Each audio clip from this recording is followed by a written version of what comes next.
কথায় আছে পাকা ধানে মই দেওয়া। গত দুদিনের বৃষ্টির প্রভাবে এক প্রকার পাকা ধানে মই দেওয়ার মতোই অবস্থা উত্তর ২৪ পরগনা জেলার বসিরহাটের বিস্তীর্ণ এলাকার কৃষকদের। বৃহস্পতিবার ও শুক্রবার এই দুদিনের বৃষ্টির সঙ্গে মেঘলা আবহাওয়ায় বাস্তবিক অর্থে পাকা ধানে মই পড়েছে কৃষকদের। কোথাও ধান কিংবা সবজি খেতে জল, আবার কোথাও গাছ নুইয়ে পড়েছে।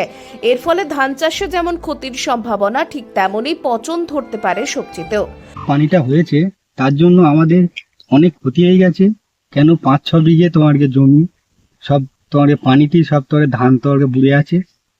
ধান কেউ নিতে চায় না, কলা বেরিয়ে যাচ্ছে। সে আমাদের লোন নিয়েছি, লোন নিয়ে এই চাষটা করেছি। এখন কি করব সেটা ভেবে পাচ্ছি না। অনেক টাকা তো দেনায় পড়ে গেছি। মমতা ব্যানার্জিকে বলবো যে চাষিদের ফিরে একটু দেখতে বা পাশে থাকতে বলবো। ব্যাপক পরিমাণে ক্ষতির মধ্যে পড়েছেন সীমান্ত থেকে সুন্দরবনের 10টি ব্লকের মিনাখা, হাড়োয়া, স্বরূপনগর, হাসনাবাদ, বাদুড়িয়া, বসিরহাট 1 ও 2, হিঙ্গলগঞ্জের ধান চাষিরা। কারণ বছরের এই সময় ধান কেটে ঘরে তোলেন কৃষকেরা, কিন্তু তার আগেই এই বৃষ্টিতে পাকা ধান মাঠেই নষ্ট হয়ে যাচ্ছে। দুদিনের বৃষ্টিতে ধান মাঠের মধ্যে জলে ভাসছে।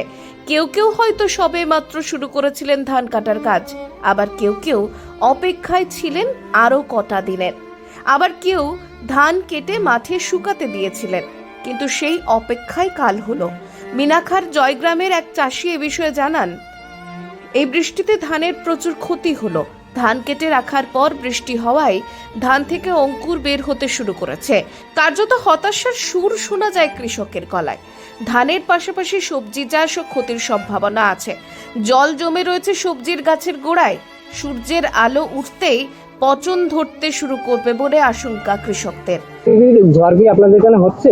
হ্যাঁ হয়েছে, কপি গাছ হেলে পড়ে গেছে, বেগুন গাছ মরে যাচ্ছে।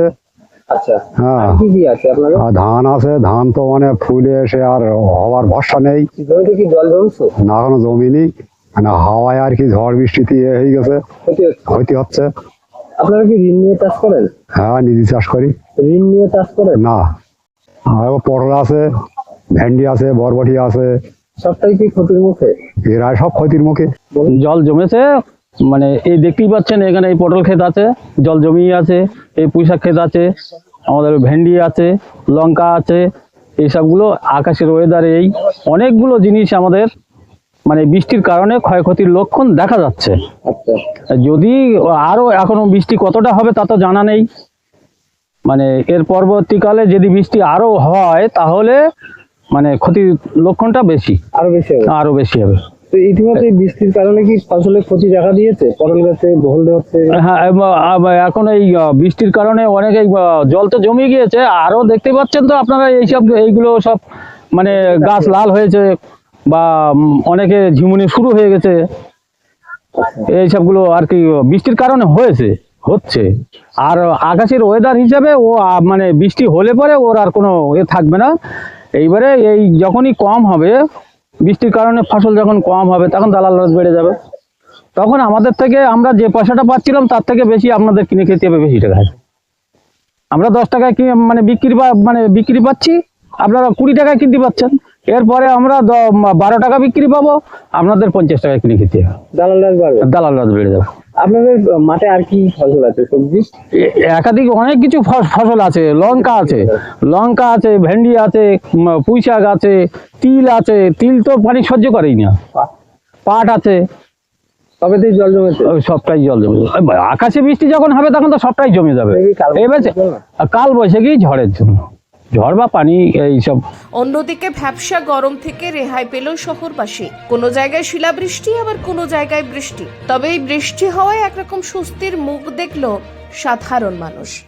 বৃষ্টির আগে প্রচন্ড গরম ছিল, এই বৃষ্টিটা হওয়ার পরে মানুষ একটু ঠান্ডা আবহাওয়া পাচ্ছে, আরাম পাচ্ছে। প্রচুর বৃষ্টি হয়েছে, বজ্র বিদ্যুৎ সহ প্রচুর বৃষ্টি। দোকানের সামনে জল জমে গেছে, অনেক বৃষ্টি হয়েছে।